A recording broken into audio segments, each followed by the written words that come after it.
I'm your host, DJ Flores. With me, as always, my trusted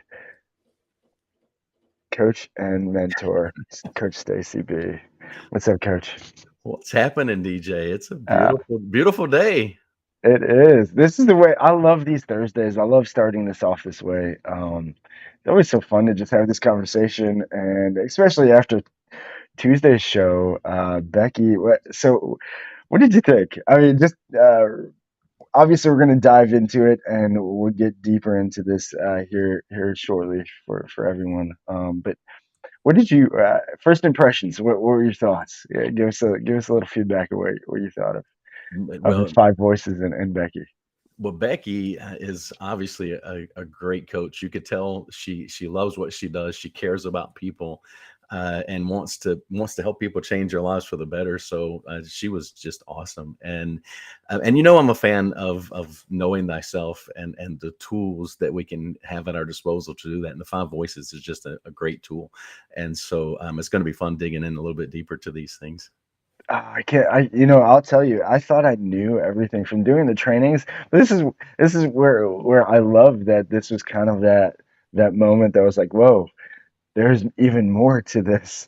Like what the one thing that blew me away, and I think I shared it in a message and post to Becky, but I didn't know that your leading two voices could be guardian and nurturer together. That was like to me, that was kind of like, whoa, hold on. That's like a what person is that? Show me one of those because I don't really. Oh, it's an interesting mix.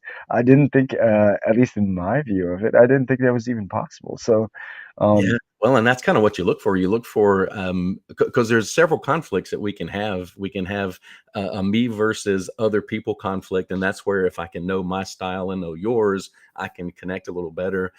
But we can also have a me versus me conflict, right? So if I've got two competing voices that are above that energy line of importance within me, then there might be times where I really think, boy, I really want to be this connector, but for whatever reason I've got this guardian voice that's competing with it.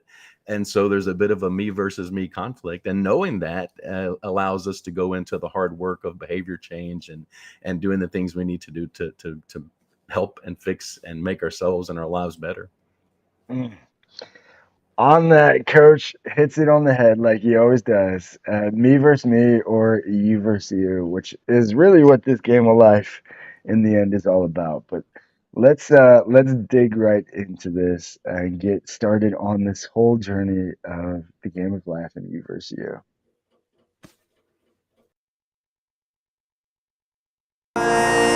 You get one heartbeat song. Take it seriously. This is your masterpiece. Don't forget to dream and taste the colors in the air you breathe. It's your masterpiece. Go ahead and feel it all. Don't stop till it is beautiful.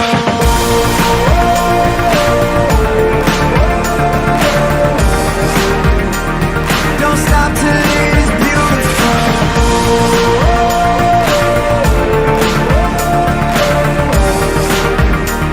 Don't stop till it is beautiful. All right, so coach nails it on the head like he always does. It is you versus you. I really, again, I see life, and it's again, these are just views. These are just our opinions. We're not telling you this is the truth. There is no truth except for whatever's the truth for you. But this game of life, and it is a game to me. I think if we can get that mindset that it's us versus us, the whole good wolf battle, the whole battle of the two wolves, which is where it all starts. If we just, again, nothing in life is simple, but if we can simplify it or make it easier to understand, it's a lot easier to figure this game out. And I think this is one great example of what really those five voices and those like Coach Stacey was talking about, those competing voices, is this internal battle that the story of two wolves is all about. It's you have one inside of you, and again, it sounds very very pointed, very harsh. It says one is evil, one is good. Oh, evil. I don't want to be evil. Well, we all have evil. We all have good. We all have all of these things in us and are capable of every single one of them. So we can relate in every way. And one is anger. The opposite is joy. One is envy. The opposite is peace, sorrow, love, regret, grief. I mean, evil.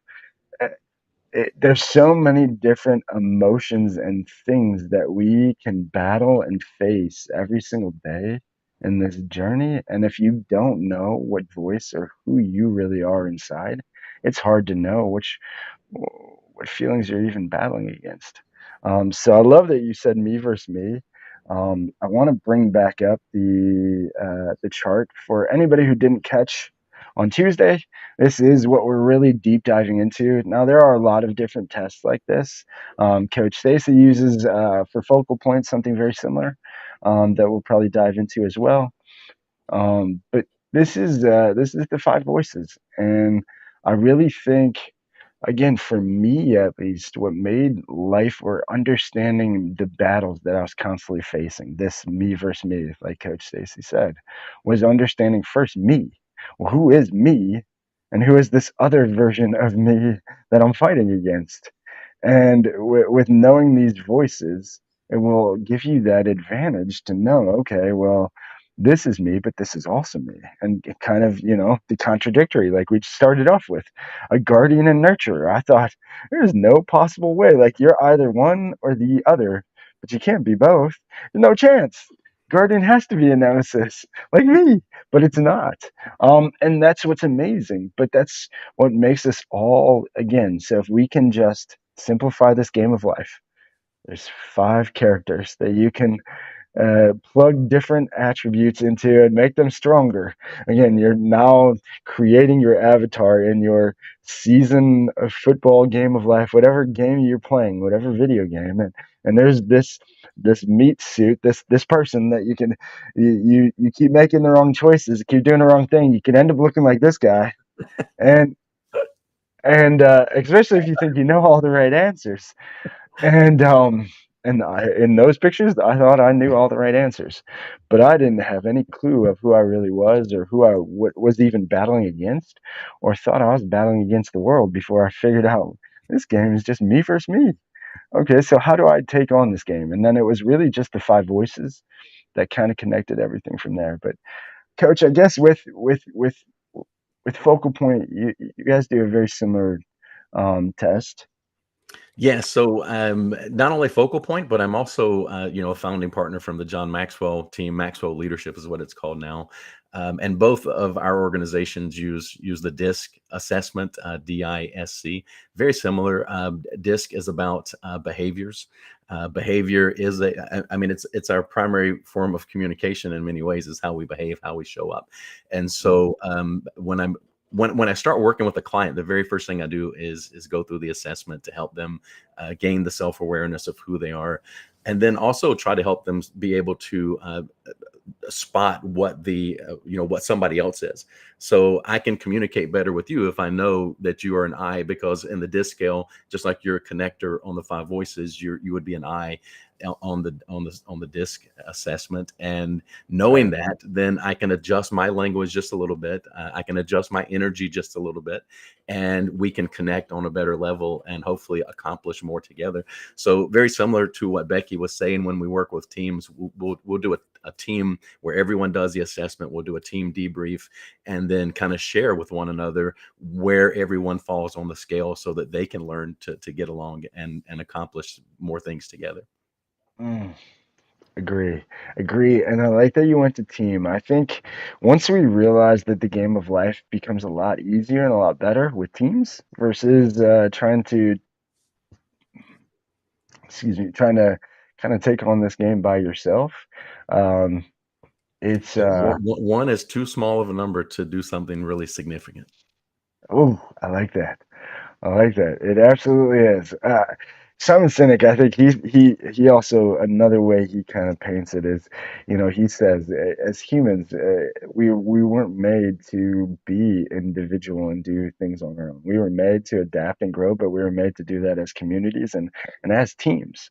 Um, and I think that's where we as leaders, as entrepreneurs, as business owners, I think, at least in my experience with some of the leaders I've had throughout my journey, throughout my career, it seems like they lose track of team, or at least the value throughout all of the team, and understanding, or it's again, I don't know who I heard it from, but it's the whole idea of the Maslow's pyramid, that self, and I think it might be Simon Sinek too, but self actualization is at the top. That shouldn't be. It should be at the bottom. The you need to but it's also, it seems like everything piles up instead of realizing that the team and everything at the bottom of even that chart is where it all is, the foundation. Like your team, from your home team to your professional team to mentors. Maybe you have a mentoring team. Maybe you have a group of people that you're going to constantly, or that you triangulate with.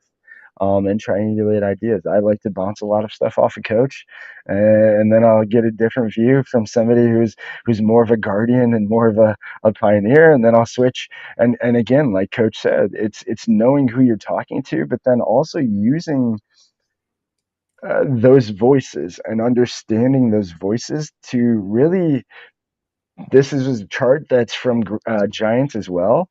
We didn't show this yesterday, but I mean, this is really a great example of kind of the variation, or the different varying voices that you need throughout. Just I guess for me, this was a great picture example of, okay, if you're a startup company, these are the voices that you need as a solid foundation to really have that dream, that culture, that passion that you need, because it's going to suck. No matter what we do, like I said on Tuesday, whatever we do to begin with, some things we're just naturally gifted in, but most things, when we start doing them, we suck. Like, you got to get through the suck. Like, you're going to have to learn. But if you want it bad enough, that's where then again those different voices come involved, and then the establishment, and then the growth. But it's really understanding you first, and that's why we've been so hardcore on this self uh, understanding, this personal development, this self awareness. Because once you can really grasp what you are, you know how you respond to those other voices. Again, whether it's the disc and you're going from the I or the D, and you're knowing how you're dealing with those, or it's the five voices. But whatever you're using to really just further understand you, once you really can hone down to understanding you, it's a lot easier to tying that to other voices. Now, with your experience, coach, working with new startups, I mean, obviously, I'm sure you see that it's probably a lot, and you said it's starting with them understanding, and really a lot of conversation and diving deeper. Steven Martinez, shout out to our doctor Dr. here, for Steve. Dr. Steve, but he says the same thing. It's a long conversation. It's not, like we get from other experiences, other doctors.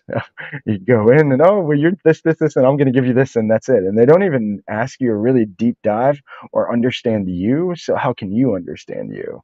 And that's the difference that Dr. Steve gives to his clients, and that's what we need to do also as coaches and leaders. But with you doing what you do, and you get them to focus on themselves, and then get them to really focus outside on the business. At what point do you really dive deeper into the understanding of their team, and really breaking down the levels of their different team, and how to kind of manage that? So pretty early on, because the first thing I typically will work with a new client on is just clarity in general. So clarity growth, leadership are the three big things that I work with folks on. And that clarity, it's clarity of self, understanding your values, your principles, the mission. I try to help, like if we were working together, DJ, I would say, let's look ahead X number of years. Maybe it's a 5-year window. And what is the ideal story of DJ? Tell me what that looks like. What life are you living? What are you doing? Who are you doing it with? Let's paint some pictures. And then we work back to kind of help you chart a course of how you're going to get there in 5 years and what are the strategies that you're going to use. So what we try to do is we try to say, let's stop looking at that it's not all about business. We look at most of our goals are like related to business. I've got these goals for that. Well, what if we set our goals for the life we want to live, and then build the business to support the life instead? And so, but in those early stages, as we're going through the assessment and we're learning about ourselves, we're also saying, okay, now apply this to the people that are on your team and around you. Who are you surrounded with now? We tend to attract the exact same people that we are. And so a lot of times we don't have diversity of thought because we've attracted the same type of people that we are. And so we just kind of look at the folks and say, now, what would you guess that DJ is? Well, here's what I think DJ is. Okay. How can we communicate better with DJ to maybe motivate and manage him better? And also with the assessments, you get the feedback on these are some things that DJ would need to be motivated and things like that. So using all the tools, it starts pretty early on, but the original focus really is when I do my debrief on one of these assessments normally lasts about an hour and a half. And we go into it's like a 49 or 50 page report that we dig into for about an hour and a half. Wow. And so most of that is about self, but we also look and start identifying the key members and people around us. A lot of times we talk about like my spouse and I, we've told the story. I've known my wife forever, but we're opposites. I'm very, very high I, which is, extroverted and talkative and just really out there, and she's very high S. She's secure, slow pace, introverted, doesn't like change a lot. And so we kind of complement each other. But that's always fun when I'm working with someone. They start to analyze their kids and their spouse and everything else. It's kind of like a physical therapist or a doctor.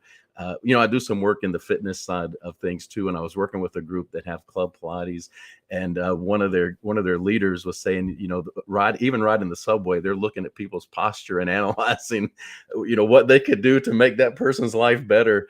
That's kind of the exact same thing we're doing. You start to spot it in other people. That look, I see that person there. I think I know how I can connect a little better and deeper with this person, and we can work better together. It's kind of fun once you get into it. It, uh, uh, I'll, so it's no surprise, but obviously your wife sounds very similar to Maggie, so I think they'll get along. But in that point, I will say that I truly believe again this picture I'll show it again, but you see on the inside, and I kind of even play with that with our logo, but the yin and yang. Opposites attract. I mean, there's songs that say it. And it's for a reason. And I think it's understanding though, and that's where it was hard for me in the beginning because, like you said, with those differing opinions, especially the certain ones, like you mentioned with your wife, change. Not a fan of that. Not wanting to go out and kind of be involved in the world. More of a kind of slow pace to yourself. Kind of keep it and just to the cuff and a little bit more guarded.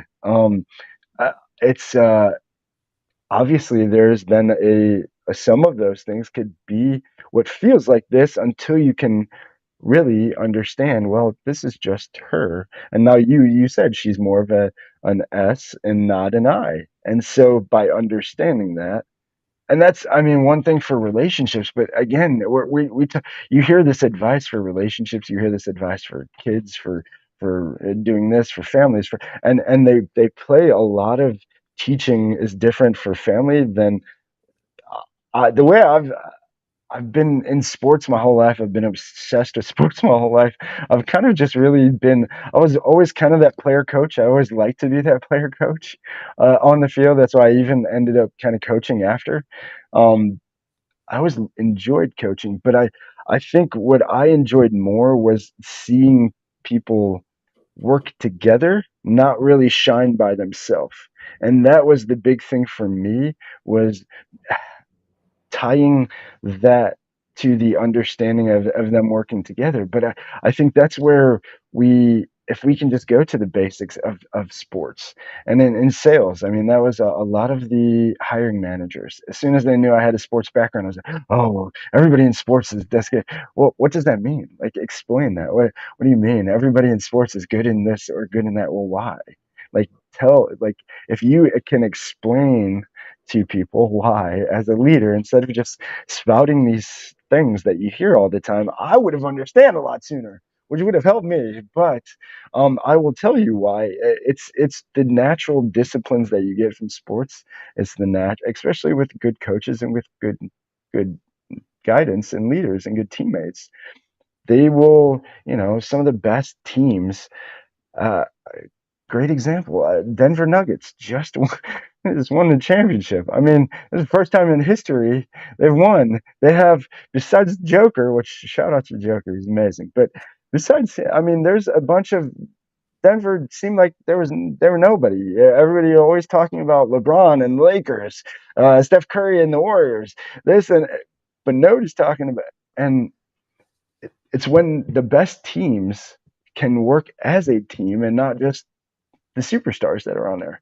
Tom Brady, another great example of that with the Patriots. But it's understanding your team and putting your team always first. And that's So, where I think, understanding the team is huge. Let's say, as a leader, you're a pioneer on the voices scale, or a high D on the disc scale, but you're dealing with some folks on your team who are going to be slower to act. They're going to be more guarded. They're going to want to get more details. Well, if we're not careful, if we're just using our style to lead and to delegate and empower them to do things, if they don't get started the way I would get started right away, I might be tempted to say, man, that person has no work ethic. They're not getting it done. I can't trust anybody around me. And you start to think very negative thoughts. But if I know that you are one of the styles, and you're a voice that is not going to be as quick to jump onto something, then I can do the work ahead of time to bring you along and to pull you, instead of trying to push you. And then we're going to get along a lot better together. Eisenhower used to use a string, and he would say, he would say, you watch what happens when I push it. If I want to get the string over here, he'd push it and it would just crumple up. He says, now watch what happens when I pull it, and he would pull it and it would go wherever he wanted it to go. And that's kind of what this is all about. This is about, how can I pull along this team so that we can do something together? And if you don't know their style, you're going to make assumptions about why they do certain things they do. You're going to make assumptions about the things they say and how they say it, when in reality, that's just their style. And we can adjust and adapt to one another and get along a whole lot better if we know. now digging deeper on teams, because I think buzzwords around, obviously, culture, quiet quitting, all of these weird things. But again, to me, I didn't quite. I mean, if somebody would have asked me, I'd have said, "Yeah, the leadership sucks." Yeah, I stopped believing in it because they don't. I don't believe in them. I think that's mostly what it's become. They start saying culture, they're saying all these other things, but it's we've come to a point that I feel like, at least in the corporate world or corporate America, there is different teams in a team, and there shouldn't be different teams. Like, there shouldn't be an executive team that that is super excited about everything, while your worker bees or your front line are have a totally different vibe of what's going on. There's clearly is something. The message is not going all the way through, which people would say culture or this or that. But I think it's just they're not uh, being a complete team. They're not uh, adding up all of the voices, like you're saying, and connecting those dots. How can, if you have somebody dealing with that, how can you really, I guess, where do they start if they start to feel like that? Um, if they are part of the leadership and they feel like their team has these inner teams. Again, I like to use the example. It was, and anybody watching will know this, but it's like a high school. Some teams, some companies feel like going to a grade school dance, and there's the boys over there, and well, the cool kids are over here, and the nerds are over there, and the this is over there, and the that's over there. Like, hold on, why are we separated? And then eventually, like something happens, then everybody gets excited, and then we're all together. What? How do we get that quicker to get everybody together on that team instead of having these separations? I think that's what we need to focus on more as leaders, as coaches, as you know, executive teams. So as leaders, we have to remember that our most important job for the organization is people. We can't get caught up in the day-to-day minutia of what's going on. We have to focus on our people. And we know that leadership, everything rises and falls on leadership. And so whatever your leadership ability is, that becomes the lid that your organization or your team is going to be held down by. And so right now, for example, let's say you're a level 5 out of 10 leader. You're going to surround yourself with other people, and strong leaders typically don't necessarily want to work for weaker leaders. So most likely you're going to surround yourself with 2s and 3s, and you're going to be doing a yeoman's work to try to bring them along, but you're going to be stuck at that 5. And so first step is always work on yourself. Raise your leadership ability. And there's whether we're using Maxwell or whoever your voice is out there that you want to listen to, but Maxwell has lots of great books and tools to help you get through that. As a coach, that's what I do, is help raise people's leadership lid. One of the things I'm working through now is that I've got a program called the Leadership Accelerator that I help people through. But what we have to do is if we can raise our level of leadership, then we can start to raise the level of leaders around us so that our organizational leadership score grows, and then we can accomplish a lot more. But you were talking about the competing kind of how the vision stays with the executive team and doesn't work its way down. One of my favorite books on team building is Patrick Lencioni's classic, the 5 Dysfunctions of a Team. And so he talks about there's a lack of trust. Never heard that. There's lack of trust, a lack of commitment, a lack of accountability, a lack of good, healthy conflict, and then a focus on the wrong results. And one of the things he talks about in the book is you need a cascading communication. So that executive team, they're just not doing the hard work of a leader of having that information cascade the way it should. And what that happens is it builds silos within the organization. So the tech team and the sales team and the ops team and the HR team, they're all doing their own thing instead of being in alignment with what the overall goal of the organization really is. So what leadership is about keeping the organization in alignment. We know our core values, we know our culture that we want to protect, we know the goal of the organization, the vision, and everybody is working in concert to get us there. And that cascading communication, when it's not there, that's when those walls go up and you start to see a lot of dysfunction in the teams. And there is a lack of trust, because I can't trust that DJ is going to tell me everything I need to do from the sales perspective so that I can support from the ops perspective to get it done. And when there's a lack of trust, then there's no way that we're going to really be open with our communication with each other. And if we're not open with our communication with each other, we're not going to commit to what it is we need to do. And if we're not going to commit, we certainly aren't going to be accountable. And then the results are going to be out of whack. And so his pyramid, Lencioni's pyramid, is really, really spot on for teams. Well, we definitely we'll have to highlight that on the show after, because yeah, I mean, it sounds like it will connect a lot of dots. But I like that you went to Maxwell, and there's a story. I don't know if it's from his book or just something that I heard, but he talks about a story of taking over a church. And he's younger at the time, aggressive, thought he could go in and just kind of bull his way in. And I guess if you're shaking your head, so you know the story, can you dive deeper into that story and that journey and what he really ended up learning from that experience? Because that's one of the stories that I go to anytime I think of John Maxwell, but also just think of leadership. I mean, he says, and we'll let you tell the story and we'll dive deeper into it. Well, his whole journey is pretty fascinating, because going from a faith leader who started with a really, really small church and grew it, and then went to another church and was able to grow that one, and went to another one and grew it to huge, the church in San Diego, for like thousands of people that were attending. But what he started doing, or when he first got started, he realized that something is missing. And so a couple of things happened for him. He ran into a fellow named Cantmeyer, I think it was Kurt Cantmeyer, who asked him a very important question. What's your plan for growth? What is your plan for personal growth? And Maxwell says, I didn't really know how to answer that. I realized I didn't have one. And so he pulled every bit of the money that he could and bought the back then it was the workbook and the tapes and that sort of thing. And he bought that and started going through it. And then he says, well, leadership is what I need to work on. And he went out, he figured out who are the leaders in the faith space that are doing better than me, and how can I get in touch with them and learn from them. So he started offering them $100 to have lunch with him, and he was able to meet with a handful of them, and he started to grow. And through the process, what he learned is that leadership was his thing. He'll tell you he's not a counselor. He's not, and he doesn't do what he's not strong at. So he worked on his strength of leadership, and he started building the leaders around him. And what he found is, as he built the leaders around him, the organizations grew at a much faster rate. So he started teaching other faith leaders how to do this. But more secular business folks were buying the information than the faith leaders. So he took another kind of a turn and started he became the leadership guru, but you're right. What he learned is he would go in and have this vision of what was going to happen on his timeline. Well, it's not necessarily his timeline. The timing is very important, but I've got to bring the people along and go where they are. You can't expect them to come to you. He learned that he had to go to them and seek first to be understood, or seek first to understand before trying to be understood.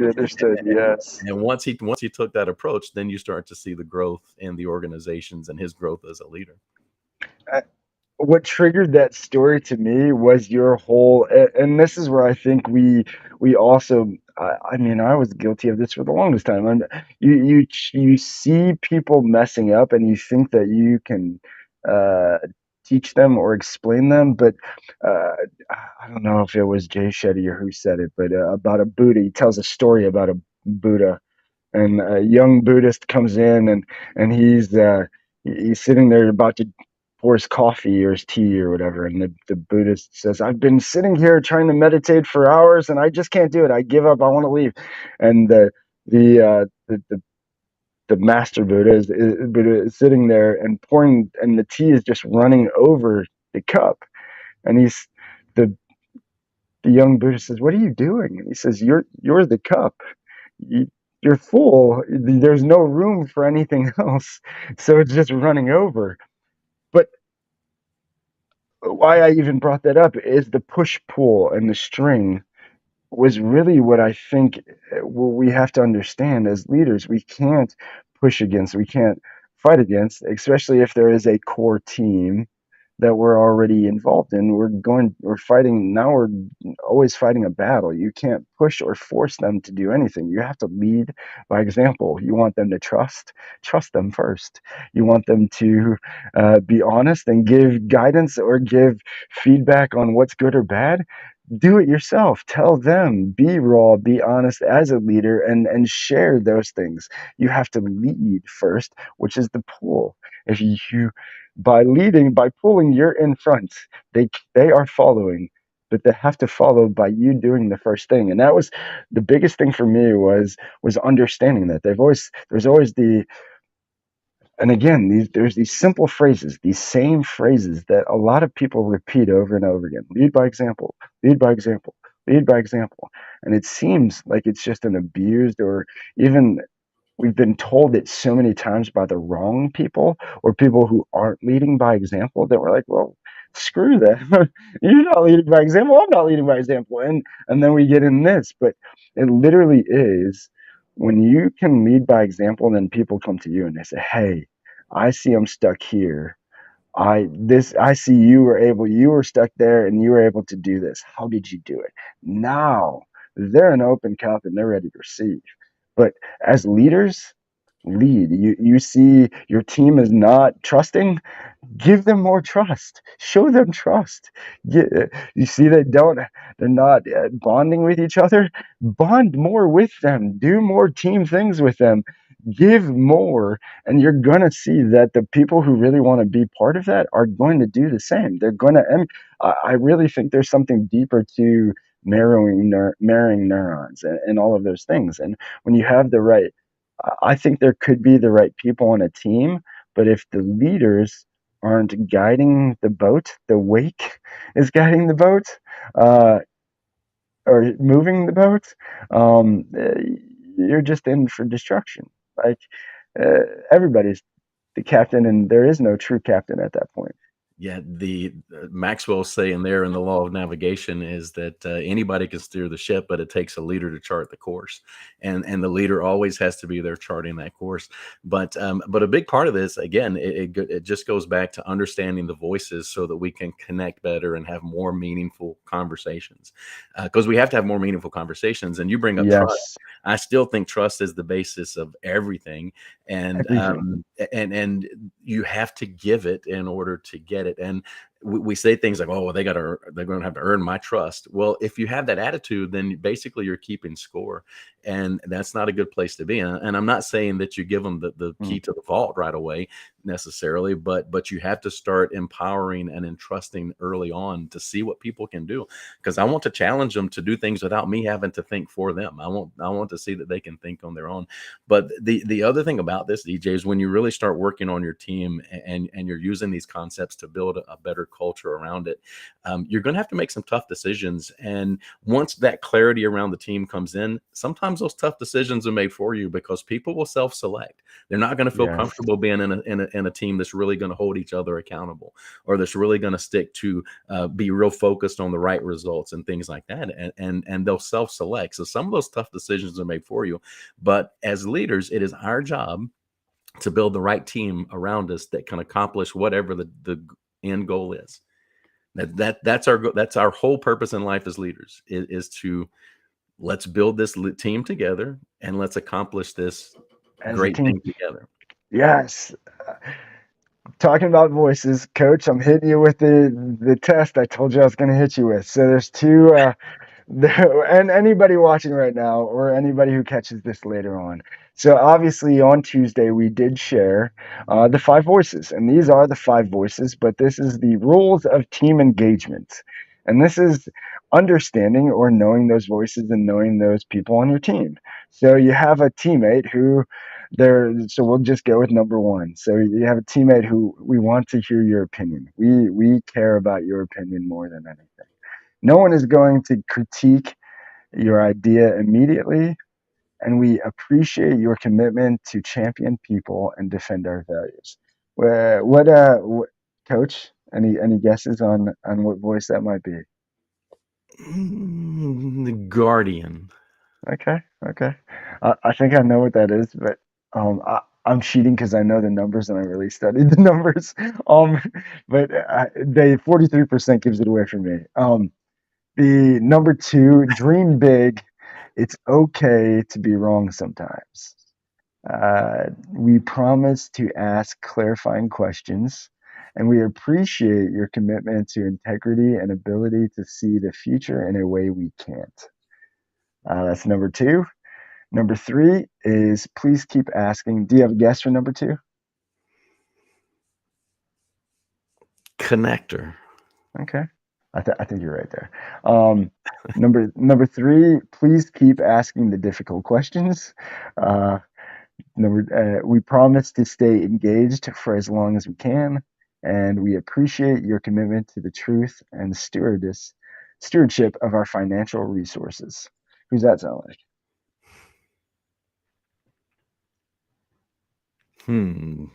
Nurturer. Okay. Appreciate commitment. I feel like that's either Guardian or Pioneer, but I'm not sure. Hmm. And number four, please sell your ideas as passionately as you can. When we critique them, it's not personal, and we appreciate your energy, passion, and ability to communicate in a way that connects with Well, others. now that one sounds like a connector too. I, I think I'm failing your test because it's a that's five okay. question test. That's okay. That's okay. And I love these because I think, again, these are the different views, and they could be shared in different ways from our teams. But this is a way that people need to understand, that these can all come off in different ways. And then number five, please listen to everyone else's view first. We promise to put on Kevlar and bring challenge. We appreciate your capacity for strategic thinking and commitment to helping us win. So let's see what the real So answers the are. Kevlar sounds kind of nurturer to me now. So Well, let's see what they are. Here they are. So number one, I thought was nurturer. Number two is connector. Number three was guardian. Number four, or no, I'm sorry. Number two is what is it? Is that creative? Number two is creative. oh yeah, dream big. That makes sense. Number three is guardian. Number four is connector, and number five is pioneer. So again, if you have those kind of opinions, those certain things that are coming through your team, those are the voices that are coming through. Uh, Coach, you did good. I was confused on them as well, but I think I love that, and the reason I even used that slide or wanted that is I think they are all so closely, but it's understanding and needing to dig a little deeper. And I think even from those few, just three little statements, you can't really it shows that you can't dig deep enough to really know or understand the voice without asking more questions. Okay, you say dream big, but what? And then I think if you ask that person or those statements enough of the right questions, you can understand who they are. Yeah, But well, again, and that's this is some of the other things that Giant provides. It'll show you language when you hear this type of language going on. This is probably what you're dealing with, and so there's a lot of tools and tricks that they provide to kind of help you spot it in yourself and others. yes, yeah, exactly. No, I agree, and it's but it is so powerful. And so teams, again, we'll stick on teams and really finish in there because I think the change in the world we want to see, especially me and you, it has a lot to do with teams. It has a lot to do with people collaborating more, people being open to trusting more. Um, uh, you mentioned, and I'm completely, I'm guilty of this. My wife will say it to everybody. I think everybody pegs me for it now, but I am the one, and I guess it's because I always because of my voices now I understand why, but because of my craziness of my connector creative nurture voice that I come off very everything seems possible and most people are like, no, you're crazy. Like, what are you talking about? That I over would overdo it sometimes with uh with reacting too strong to if they were pushing back. And so once I could understand though that it wasn't me or them. It was just our voices together. But I always wanted people to believe in everything that I said. So I just believe everybody. Believe me, because I'm not going to lie to you. So I believe you completely. Like, let's just believe each other. Let's start there. Let's see what happens. Obviously, a lot of danger and a lot of burning goes on. Yeah. So it's a dangerous world to live in.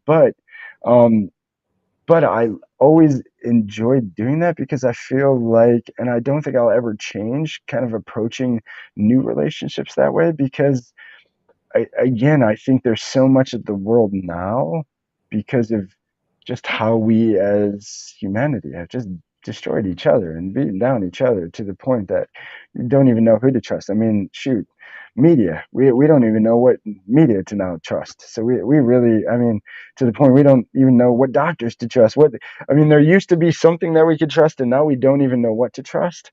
And so I think they've done a great job of eliminating all trust and everybody feeling like you mentioned, where it's, oh, well, you're going to have to earn my trust. I think that's everybody now. How do we, as leaders, bring that all down, especially if we know that's on our team or if it is part of our leadership team? How do we bring those, if we know they have that view, you're going to have to earn my trust, or can that work on a team? First off, as a coach, and if it can, how does that work on the team? Yes. So that's a couple. That's a really difficult question, and I get it a lot. So the question that you're really getting down to is, can I really change somebody? Can I really make them a nicer person? And probably not.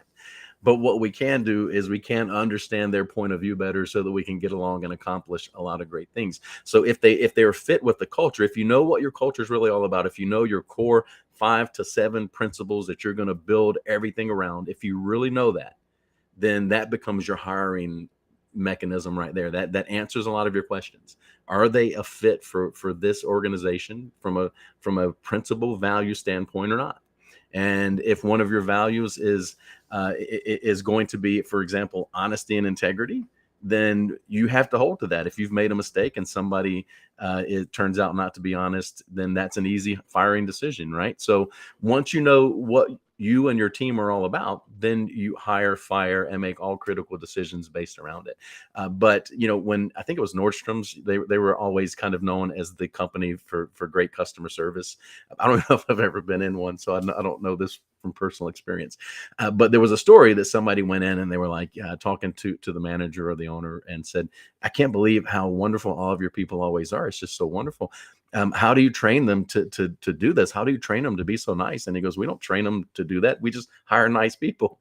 And so if you hire likable people, that's a big part of what we do. The Carnegie Institute, they did a study of leaders, and they said, what are the key attributes that would contribute to success over time? And it came down to knowledge, skills, and attitude. And when they went through all of the different things, only 15% of somebody's ability to succeed in an organization was knowledge and skills. 85% of it was attitude. Yet when we're hiring and building our team, what we typically do is say, I'm looking for someone who can. And I'm looking for skills. I'm looking for knowledge. And I don't put a whole lot of thought necessarily sometimes into attitude and what they're actually bringing. Are they that cultural fit or not?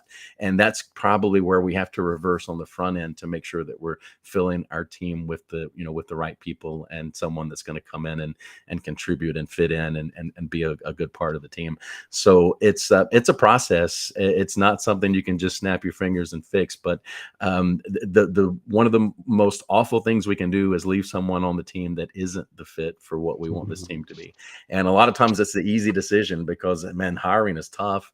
It's expensive. I got to onboard. I got to train. At least this is a warm body that can already kind of do the job. And that decision right there will hold your team back as much as any decision you can make. Mm.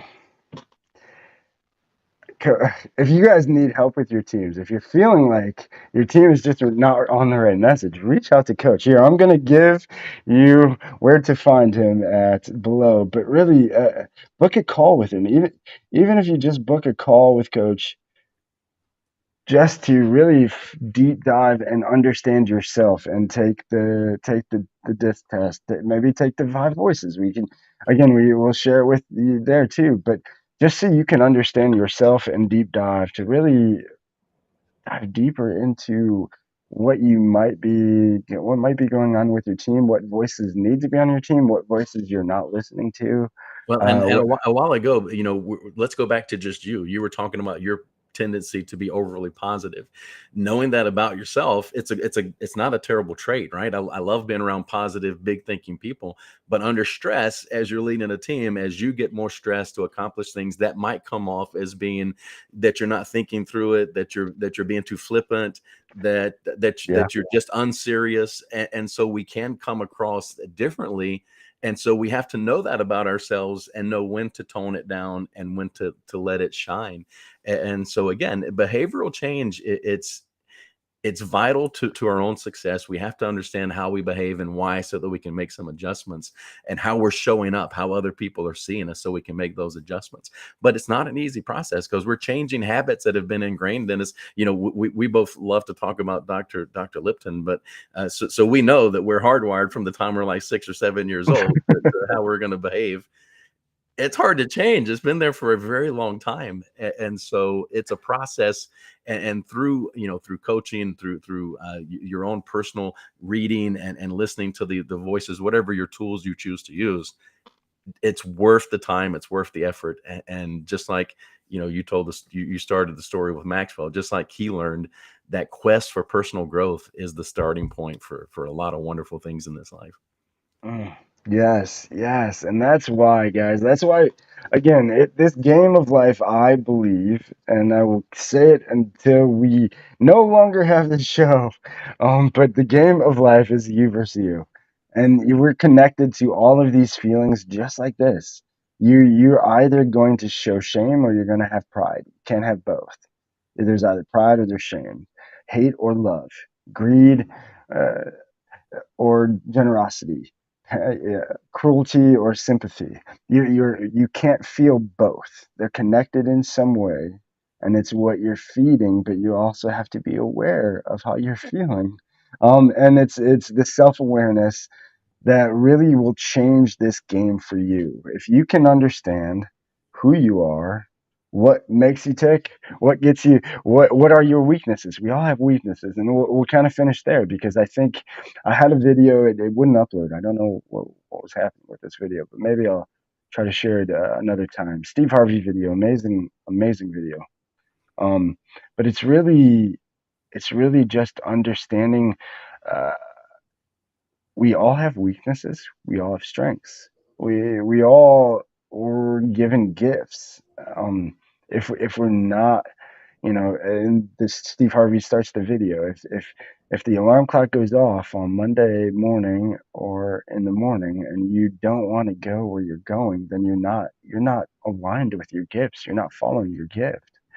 But you have to know what your gift is and understand yourself first and be very honest and very aware of these feelings. Like they're there.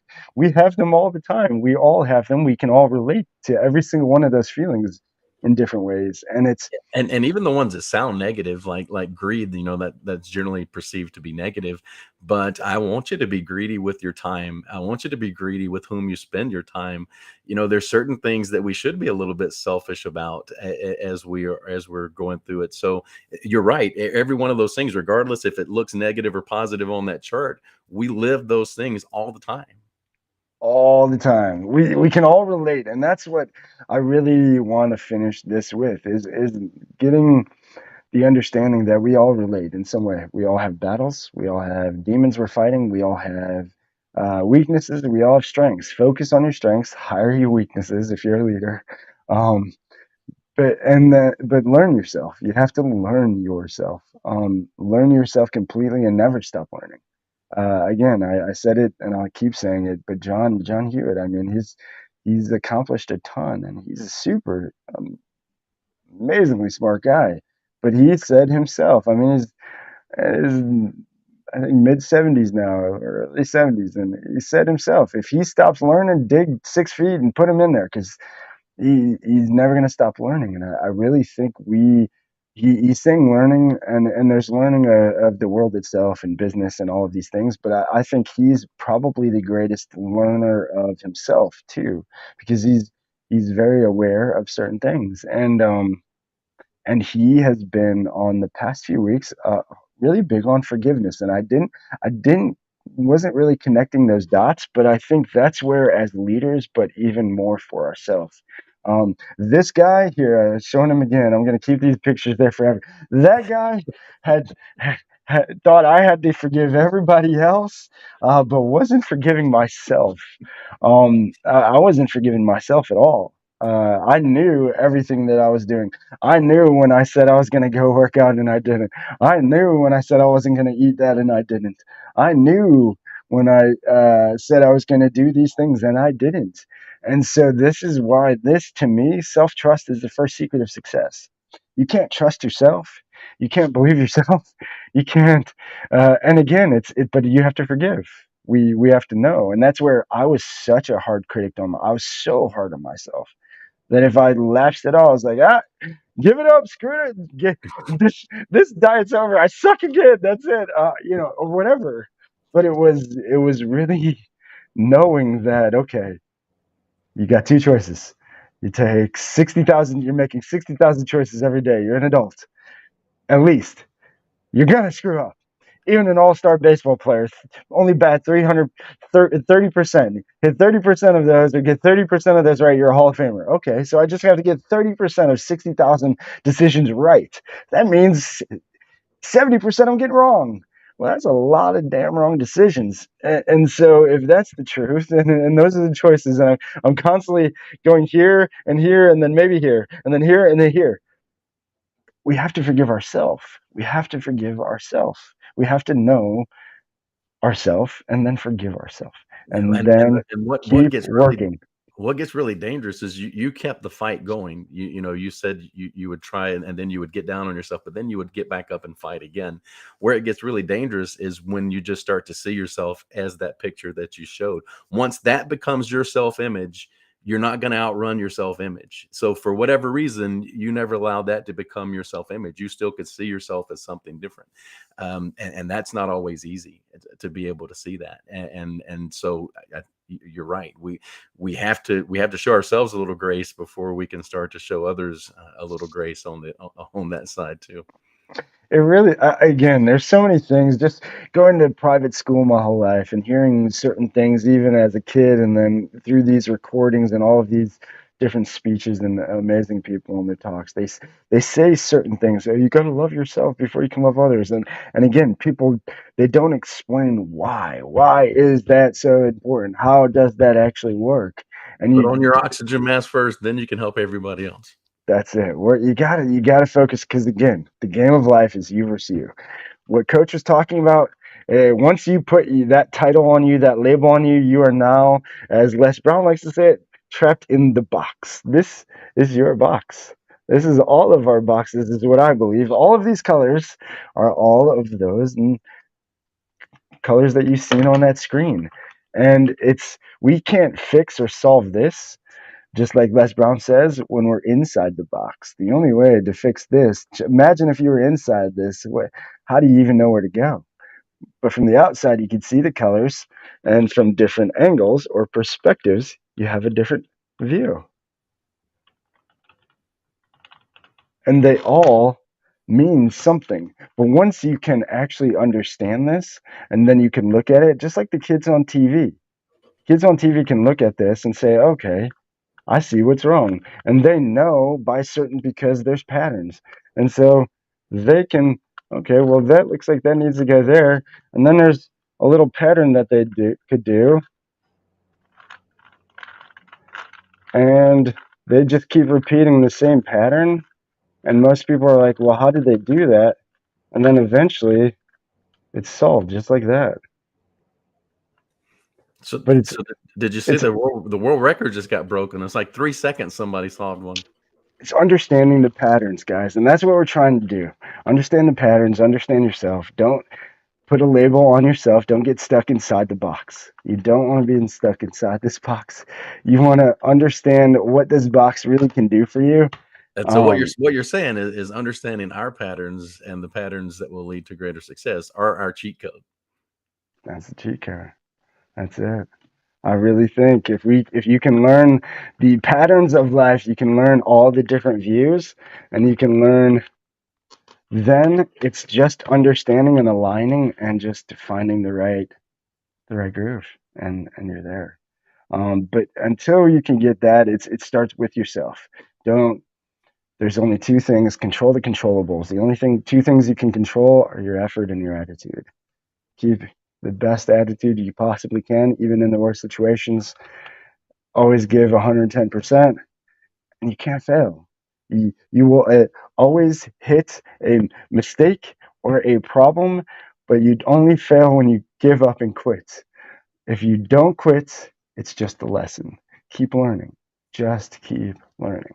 Coach, anything to take us out, and then I really I hopefully we got it through, that we want everybody to understand and learn themselves first.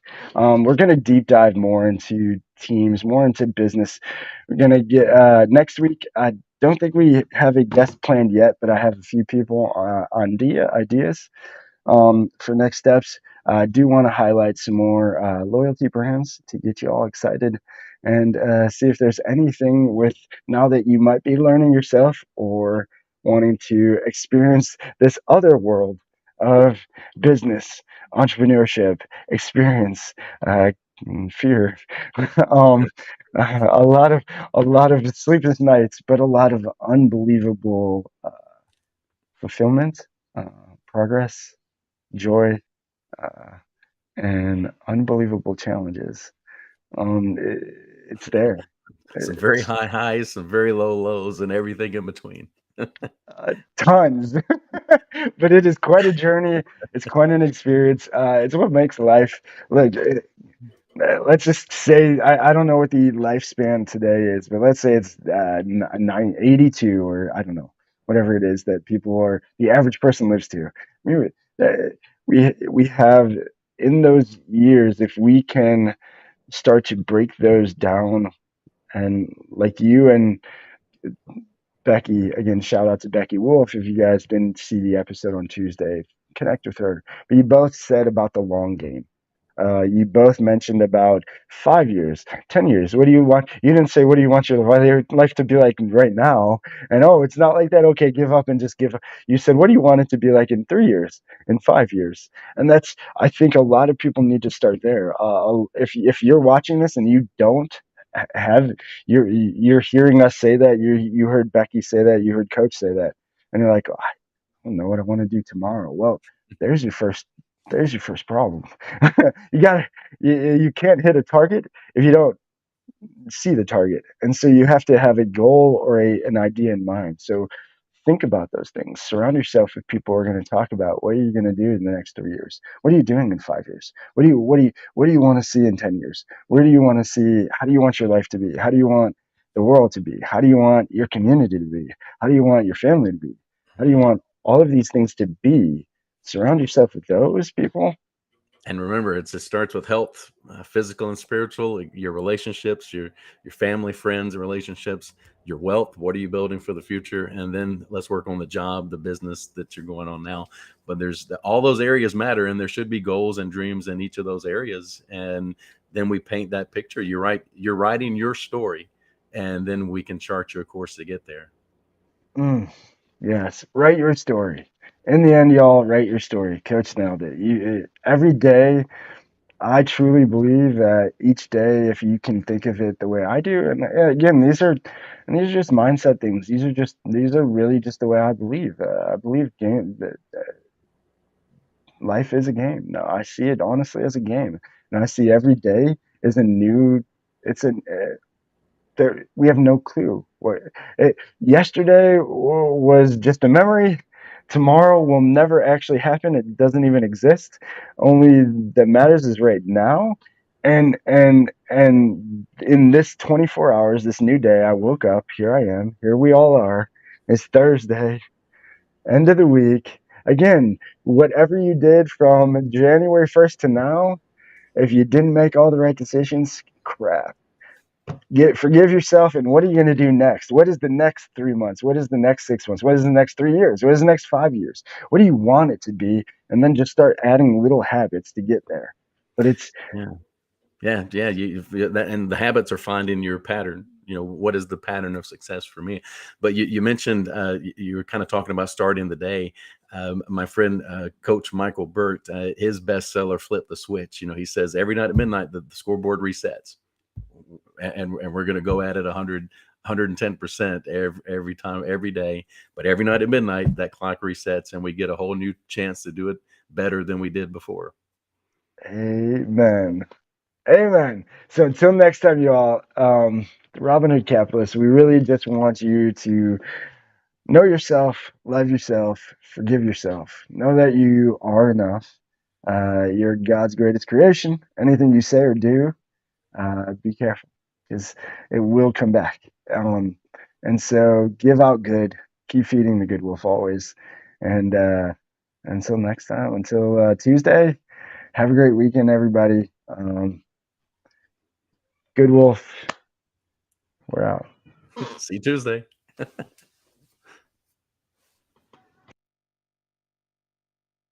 I'm always on the red eye. This time around, it's not even about getting paid. I'm just